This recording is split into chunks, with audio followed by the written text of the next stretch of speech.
మంత్రులతో సీఎం రేవంత్ రెడ్డి సమావేశం కానున్నారు. స్థానిక సంస్థల ఎన్నికలు, అసెంబ్లీ సమావేశాల నిర్వహణపై చర్చించనున్నారు. కమాండ్ కంట్రోల్ సెంటర్లో మధ్యాహ్నం 12 గంటలకు సమావేశం జరగనుంది.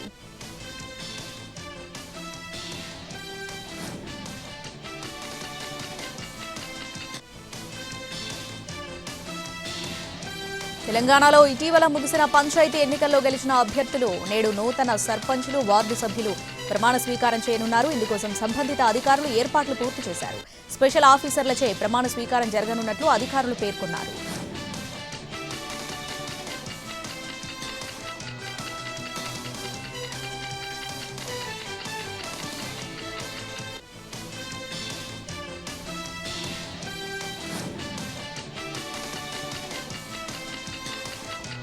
జనవరిలో అసెంబ్లీ శీతాకాల సమావేశాలు చేపట్టాలని తెలంగాణ ప్రభుత్వం నిర్ణయించినట్లు తెలుస్తుంది.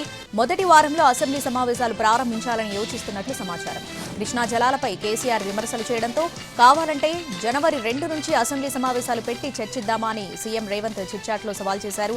ఇవాళ మంత్రులతో చర్చించి అసెంబ్లీ సమావేశాలు ఎప్పుడు పెట్టాలనే అంశంపై సీఎం నిర్ణయం తీసుకుంటారని తెలుస్తోంది. ఈ సమావేశాల్లో కృష్ణా జలాలపై సీఎం రేవంత్, నీటిపారుదల శాఖ మంత్రి ఉత్తమ్ సుదీర్ఘమైన వివరణ ఇచ్చే అవకాశం ఉంది.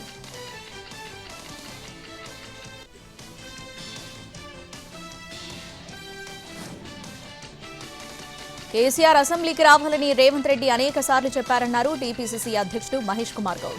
తమ మాటను గౌరవించి ఇవాళ కేసీఆర్ బయటకు రావడం ఆనందంగా ఉందన్నారు. కాంగ్రెస్ పార్టీ ప్రతిపక్షానికి విలువనిస్తుందని, సమర్థవంతమైన ప్రతిపక్షం ఉండాలని కోరుకుంటామన్నారు మహేష్ కుమార్ గౌడ్.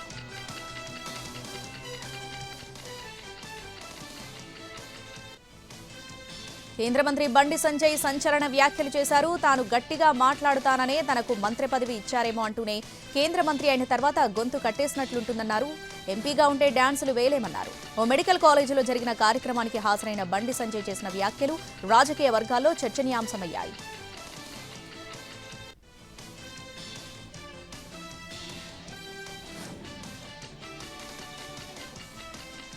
కేసీఆర్ బయటకొచ్చినంత మాత్రాన తెలంగాణ రాజకీయాల్లో మార్పేమీ రాదన్నారు బీజేపీ చీఫ్ రామచంద్రరావు. తెలంగాణలో ఓటీపీ పాలిటిక్స్ నడవమన్నారు. రాష్ట్రంలో బీఆర్ఎస్ కు భవిష్యత్తు లేదన్నారు.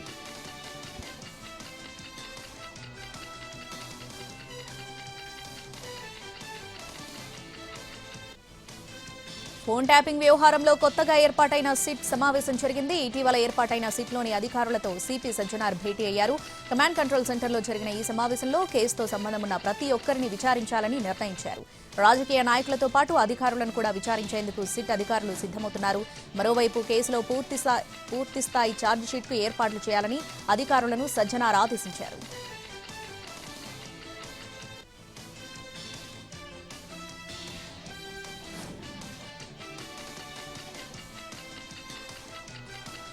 ఓటర్ల జాబితా ప్రత్యేక సమగ్ర సవరణ ఎస్ఐఆర్ త్వరలో తెలంగాణలో ప్రారంభం కానుంది.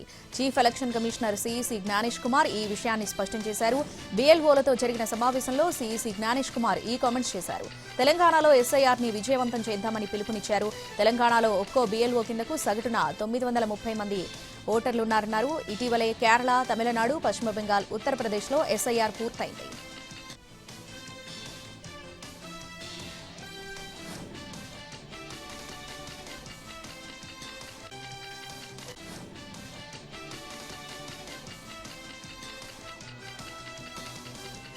మాజీ మావోయిస్టు నేత గాదె ఇన్నయ్యను ఎన్ఐఏ అధికారులు అరెస్ట్ చేశారు. జనగామ జిల్లా జాఫర్గఢ్లో గాదె ఇన్నయ్య నిర్వహిస్తున్న మా ఇల్లు అనాథాశ్రమంపై ఎన్ఐఏ అధికారులు ఆకస్మిక దాడులు నిర్వహించారు. సోదాల తర్వాత ఇన్నయ్యను అదుపులోకి తీసుకుని హైదరాబాద్కు తరలించారు. కోర్టు ఆయనకు 14 రోజులు రిమాండ్ విధించింది. గాదె ఇన్నయ్యతో పాటు యూట్యూబ్ ఛానల్పై కూడా కేసు నమోదు చేసింది ఎన్ఐఏ. మావోయిస్టులకు అనుకూలంగా వ్యాఖ్యలు చేస్తూ దేశ భద్రతకు ముప్పు కలిగించే చర్యలకు పాల్పడుతున్నారని ఇన్నారెడ్డిపై ఉపా చట్టం కింద కేసులు నమోదు చేశారు. కొన్ని రోజులుగా ఇన్నయ్య వివిధ మీడియా ఛానళ్లకు ఇస్తున్న ఇంటర్వ్యూలలో మావోయిస్టులకు అనుకూలంగా మాట్లాడుతూ వారి ఉద్యమాన్ని ముందుకు తీసుకెళ్లే ప్రయత్నం చేస్తున్నారని ఎన్ఐఏ పేర్కొంది.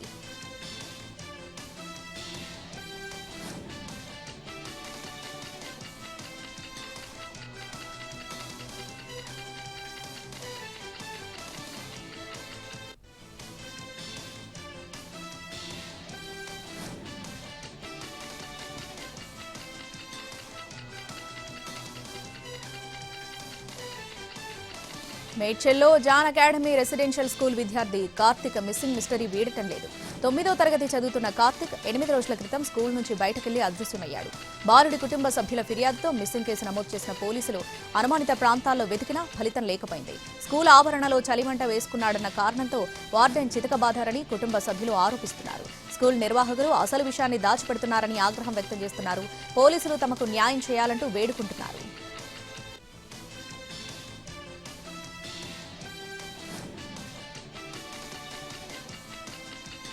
బీఆర్ఎస్ నేత కేటీఆర్ పై ఎమ్మెల్యే కడియం శ్రీహరి ఫైర్ అయ్యారు. కేటీఆర్ కు అహంకారం బలుపు ఎక్కువని మండిపడ్డారు. సర్పంచ్ల సన్మాన కార్యక్రమంలో ఆయన ఈ కామెంట్స్ చేశారు. తాను ఆడోమగో స్టేషన్ ఘన్పూర్కొచ్చి చూడు బిడ్డ అని కడియం ఆగ్రహం వ్యక్తం చేశారు.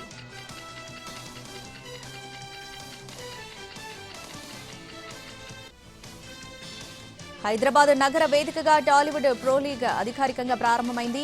ఈ బిజీ గ్రూప్ ఆధ్వర్యంలో సరికొత్త క్రికెట్ లీగ్ ఆరంభమైంది. ఈ లాంచింగ్ కార్యక్రమాన్ని నిర్మాత దిల్ రాజు చేతుల మీదుగా ప్రారంభించారు. ప్రారంభ కార్యక్రమానికి పలువురు ప్రముఖులు హాజరయ్యారు. టాలీవుడ్ ప్రో లీగ్ కు హానరరీ చైర్మన్ గా దిల్ రాజు వ్యవహరించనున్నారు. క్రికెట్, సినిమా రంగాల కలయికగా ఈ లీగ్ ను ఏర్పాటు చేశారు. ఈ కార్యక్రమానికి ముఖ్య అతిథులుగా కపిల్ దేవ్, వీరేంద్ర సెహ్వాగ్, సురేష్ రైనా తదితరులు హాజరయ్యారు. ఇక సినిమా రంగం నుంచి హాజరైన పలువురిలో మురళీ శర్మ, ఆశిష్ విద్యార్థి, అనిల్ రావిపూడి, నాగవంశీ, బన్నీవాసు, వైవా హర్ష, రాశిఖన్నా తదితరులున్నారు.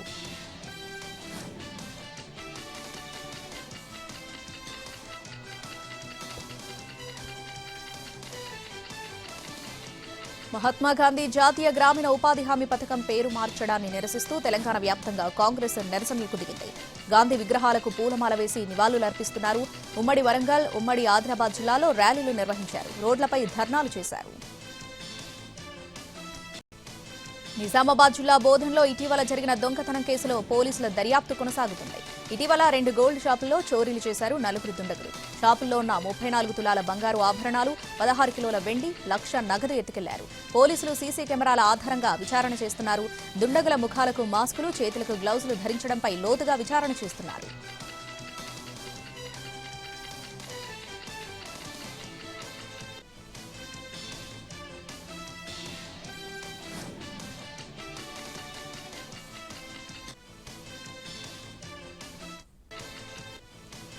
రాష్ట్రంలోని విద్యుత్ వినియోగదారులకు నాణ్యమైన నిరంతరాయ విద్యుత్ను సరఫరా చేయడమే ప్రభుత్వ లక్ష్యమన్నారు మంత్రి గొట్టిపాటి రవికుమార్.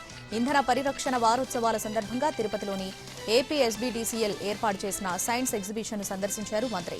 రాష్ట్ర వ్యాప్తంగా పీఎం కుసుమ్ పథకం కింద సోలార్ విద్యుత్ను ఉత్పత్తి చేయడం ద్వారా రైతులకు మరింత నాణ్యమైన విద్యుత్ను సరఫరా చేసేందుకు చర్యలు చేపడుతున్నామన్నారు. నేటి పోటీ ప్రపంచంలో విద్యార్థులు సాంకేతిక రంగాల్లో అవగాహనను పెంపొందించుకోవాల్సిందిగా అవసరం ఎంతైనా ఉందన్నారు. ఏలూరు జిల్లా ఆగిరిపల్లి మండలం సింహాద్రి అప్పారావుపేటలోని మ్యాంగో బే రిసార్ట్స్ క్లబ్లో పోలీస్ దాడులు జరిపారు. ఈ కల్చరల్ సొసైటీలో జూద గృహాలు నడుపుతున్నారని సమాచారం రావడంతో ప్రత్యేక బృందాలతో దాడులు నిర్వహించామన్నారు. వేరువేరు ప్రాంతాల నుండి ఆర్గనైజర్లు వచ్చి పేకాట ఆడుతున్నారని సమాచారం రావడంతో దాడులు నిర్వహించినట్లు తెలిపారు. ఈ దాడులో 150 మంది వ్యక్తులు, సుమారు 120 కార్లు, 50 ద్విచక్ర వాహనాలు, 18 లక్షల నగదును స్వాధీనం చేసుకున్నట్లు తెలిపారు పోలీసులు. విశాఖ స్టీల్ ప్లాంట్లో అగ్ని ప్రమాదం జరిగింది. బ్యాటరీ 1లో క్యాప్ ఓపెన్ అవ్వడం వల్ల మంటలు చెలరేగాయి. పాత వర్కర్లను తొలగించి కొత్త వాళ్లు ఉండడం వల్ల ఓపెన్ అయినటువంటి క్యాప్లను ఏ విధంగా సరిచేయాలో తెలియని పరిస్థితి ఏర్పడడంతో ప్రమాదం జరిగి ఉండొచ్చని భావిస్తున్నారు అధికారులు. శ్రీకాకుళం జిల్లా కాశీబుగ్గలోని పద్మనాభపురం వ్యవసాయ మార్కెట్ కమిటీ యార్డ్ దగ్గర గంజాయి అక్రమ రవాణా చేస్తున్న నిందితుడిని అరెస్ట్ చేశారు పోలీసులు. నిందితుడు ఒడిశాకు చెందిన గంజాయి ముఠా సభ్యుడు శబర్గా గుర్తించారు. నిందితుడి నుంచి సుమారు 11 కిలోల గంజాయిని స్వాధీనం చేసుకున్నారు.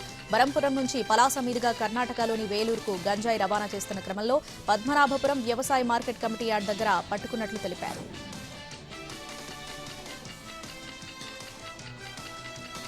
శ్రీకాకుళం జిల్లా పలాస హైవేలో ఒడిశా వ్యాపారిని మోసగించి 10 లక్షలు కొట్టేసిన కేసులో పోలీసులు పురోగతిని సాధించారు. పోలీసుల దర్యాప్తులో భాగంగా పలాస మండలం సుమ్మాదేవి బస్టాప్ దగ్గర నిందితుడు సునీల్ను అరెస్ట్ చేసి కోర్టుకు తరలించారు. అతని నుంచి 4.50 లక్షల సొత్తు రికవరీ చేశారు. ఈ కేసులో మరో నిందితుడి కోసం పోలీసులు ముమ్మరంగా గాలిస్తున్నారు. Viksit Bharat guarantee for Rozgar and Ajeevika mission Gramin bill VBG రామ్జీకి రాష్ట్రపతి ఆమోదముద్ర వేశారు. పార్లమెంటు ఉభయ సభల్లో బిల్లుకు ఆమోదం లభించడంతో రాష్ట్రపతి వద్దకు పంపింది ప్రభుత్వం. రాష్ట్రపతి ద్రౌపది ముర్ము సంతకం చేయడంతో వీబీజీ రామ్జీ చట్టంగా మారింది. పాత ఉపాధి హామీ పథకం కింద ప్రతి గ్రామీణ కుటుంబానికి ఏడాదికి 100 రోజుల పని దినాలు కల్పిస్తూ ఉండగా కొత్త చట్టంలో 125 రోజులకు పెంచారు. నైపుణ్యం అవసరం లేని పనులు చేయడానికి ముందుకొచ్చే వాళ్లకు ఈ గ్యారంటీ వర్తిస్తుంది. పాత చట్టం ప్రకారం నైపుణ్యం లేని కార్మికుల వేతనాల ఖర్చును పూర్తిగా కేంద్ర ప్రభుత్వమే భరిస్తుంది. కాగా కొత్త చట్టం పేరు నుంచి గాంధీజీ పేరును తొలగించడంపై కాంగ్రెస్ తీవ్ర వ్యతిరేకత వ్యక్తం చేసింది.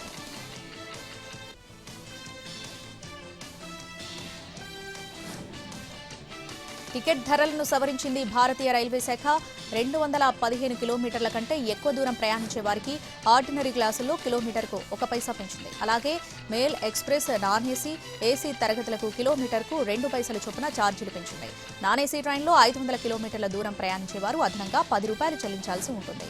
ఇక లోకల్ ట్రైన్లు, స్వల్ప దూర ప్రయాణాల టికెట్ ధరల్లో ఎలాంటి మార్పు లేదు.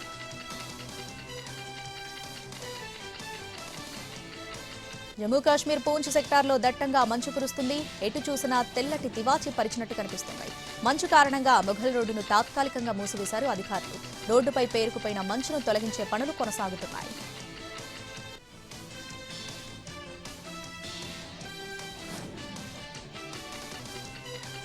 మహారాష్ట్ర స్థానిక సంస్థల ఎన్నికల్లో బీజేపీ నేతృత్వంలోని మహాయుతి ఘన విజయం సాధించింది. సింగిల్ లార్జెస్ట్ పార్టీగా బీజేపీ నిలిచింది. మహారాష్ట్రలోని 288 నగర పరిషత్ పంచాయతీల ఫలితాలు రాగా 129 చోట్ల బీజేపీ విజయం సాధించింది. మహాయుతి గెలుపు కోసం ఎలక్షన్ కమిషన్ పనిచేస్తుందని కాంగ్రెస్, శివసేన, యూబీటీ ఆరోపించాయి. అసోంలోకి చొరబాట్లపై కాంగ్రెస్, బీజేపీ మధ్య మాటల యుద్ధం జరుగుతోంది. అధికార బీజేపీ చేతగానితనం వల్లే దేశంలోకి అక్రమంగా వచ్చిన బంగ్లాదేశీలు అసోంలో స్థిరపడుతున్నారని ఆరోపించారు ఏఐసీసీ అధ్యక్షుడు మల్లికార్జున ఖర్గే. పాలన చేతగాక నెపాన్ని ప్రతిపక్షంపై వేస్తున్నారన్నారు. అయితే ఖర్గే విమర్శల్ని ఖండించారు ప్రధాని నరేంద్ర మోడీ. కేవలం అధికారాన్ని చేజిక్కించుకోవాలనే ఆరాటంతోనే ఓటరు జాబితా రివిజన్ను కాంగ్రెస్ వ్యతిరేకిస్తుందని విమర్శించారు. తాను ఏ మంచి పని చేసినా దానిని వ్యతిరేకించడమే కాంగ్రెస్ పనిగా పెట్టుకుందన్నారు.